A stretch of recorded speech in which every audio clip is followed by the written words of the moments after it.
Aliás, eu acho que a Nadiesda falou, né, da publicação que a gente trouxe, todas essas coisas tem lá, e bem explicadinhas, uma cartilhinha fininha, bem fácil, com fundamentação, com tudo isso bem explicadinho para vocês. E depois, se vocês quiserem, a gente continua conversando por e-mail, por telefone, por Facebook e assim por diante. Bom, na Igreja Celta do século VI, né, o aborto era pecado, era tido como pecado, sim. Aliás, sempre foi, né? Mas ele era menos ou mais grave. E a justificativa variava também e vai variando na história.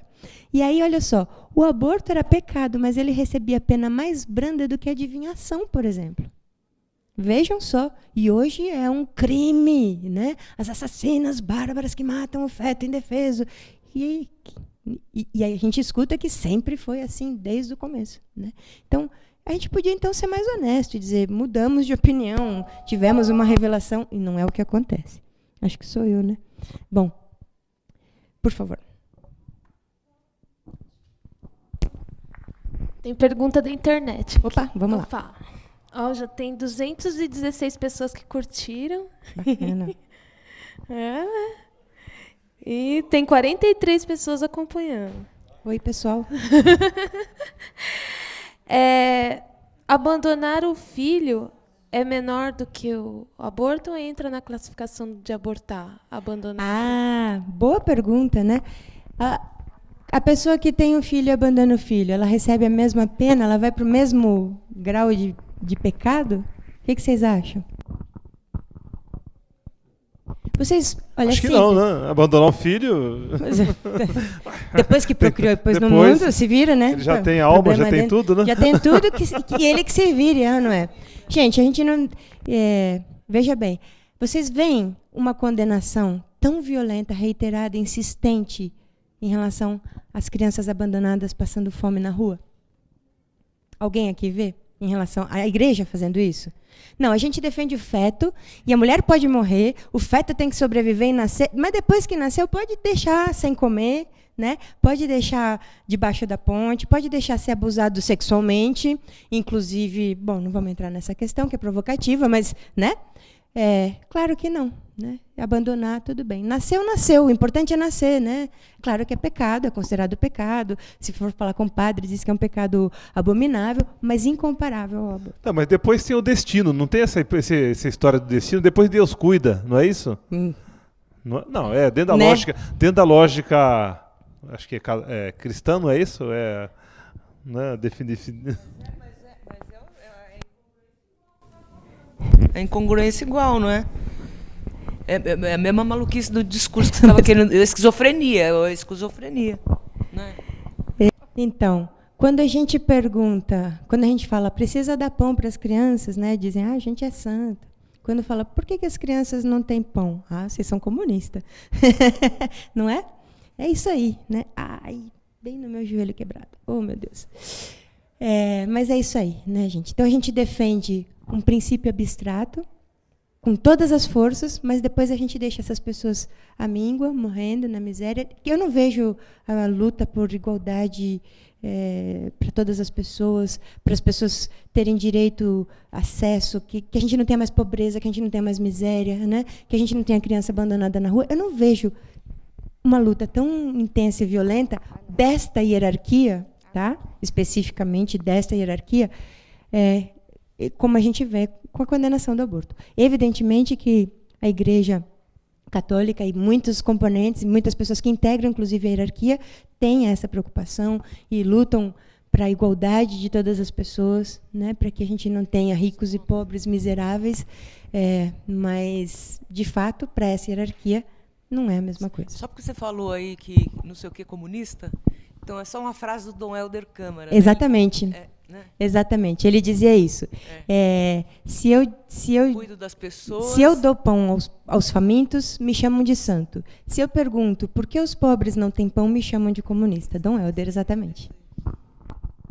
Vamos lá. Bom, a questão que a gente agora vai fazer uma pequena contra-argumentação a essas questões que eu levantei.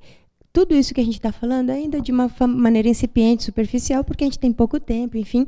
Mas eu convido depois vocês a se aprofundarem, conhecer o site, os nossos materiais e continuar discutindo, tá bom? Mas o que a gente queria primeiro começar a discutir, essa ideia de quando a vida começa, é muito controversa. Não há, de forma nenhuma, uma definição infalível de quando a vida começa. Não há. Começo da vida e final da vida é uma convenção humana. É simplesmente um acordo na sociedade. Porque se não fosse assim, quando uma pessoa sofre um acidente, por exemplo, e o cérebro para de funcionar, mas todos os órgãos estão funcionando e que ela só viveria com um aparelho, ela é considerada morta. É morte cerebral. Tanto que a gente pode autorizar transplante de órgãos e salvar outras vidas, né? Então, todo o corpo está funcionando, todos os órgãos estão funcionando, o coração bate, tudo funciona, mas o cérebro não funciona. Essa pessoa está morta. No entanto, o sistema nervoso do feto só vai se desenvolver depois da 18ª semana da gestação. Até lá, ele não tem sistema nervoso formado, o cérebro não funciona. E, no entanto, a gente diz que está vivo. Por quê? Por que o critério é tão diferente? O que é que faz a gente pensar de maneira tão diferente? Na verdade, é porque a gente está se baseando em alguns princípios que não são exatamente espiritualistas, mas que têm a ver com o exercício de poder. São convenções humanas. E quando a gente está falando da vida das mulheres, ninguém está se importando. Quando a gente está falando da desigualdade entre homens e mulheres, ninguém está se importando. Quando a gente está falando que quem morre são as mulheres mais pobres, são as negras, são as jovens, ninguém está se importando. Mas o feto, que até a 18ª semana de gestação não tem um cérebro formado, o sistema nervoso não está formado, por que o critério é tão diferente? Né? Por que a gente faz isso? Vocês já responderam antes, perdeu até a graça. Vamos lá. Exercício de poder, né? Bom, por conta disso tudo, o que a gente defende em Católicas pelo Direito de Decidir, com firmeza, veemência, é que a gente tem que conquistar, fortalecer e manter o nosso Estado laico.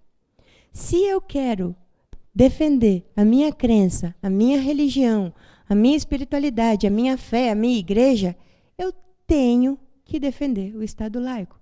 Porque, contrariamente ao que muita gente pensa, o Estado laico absolutamente não é contra as religiões.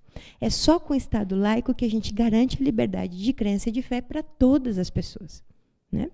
Então, nós defendemos de forma intransigente que o Estado seja laico. Não importa a minha posição pessoal, não importa se eu gosto ou não gosto do aborto, dos gays ou não sei o quê, mas eu não posso legislar, eu não posso exercer uma função pública a partir das minhas ideias religiosas. Eu tenho que pensar no bem público. E aí, se o Estado não for laico, o que acontece é que a gente não tem democracia.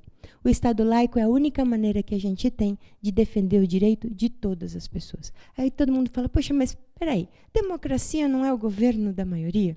A maioria da população não é católica ou cristã? Então, não estaria certo a gente legislar segundo os valores cristãos? O que vocês acham? Eles não iriam estar representando as pessoas que não são cristãs, independente se é a minoria ou não. Exatamente, porque democracia não é imposição da vontade da maioria sobre a minoria. Perfeito, obrigada. É isso aí. Democracia, gente, não é imposição da vontade da maioria sobre a minoria. A democracia tem que defender os direitos de todas as pessoas, cidadãos e cidadãs de todas as crenças. Então, enquanto a gente legislar seguindo qualquer crença religiosa, a gente vai estar desrespeitando todas as demais. E se nessas crenças, por exemplo, existe a condenação do casamento homossexual, a condenação de quem faz aborto, a condenação, a gente está impondo para as outras pessoas que não seguem essa doutrina alguma coisa que fere direitos de outros segmentos. Isso não é democracia. E isso não pode acontecer se a gente tem um Estado laico.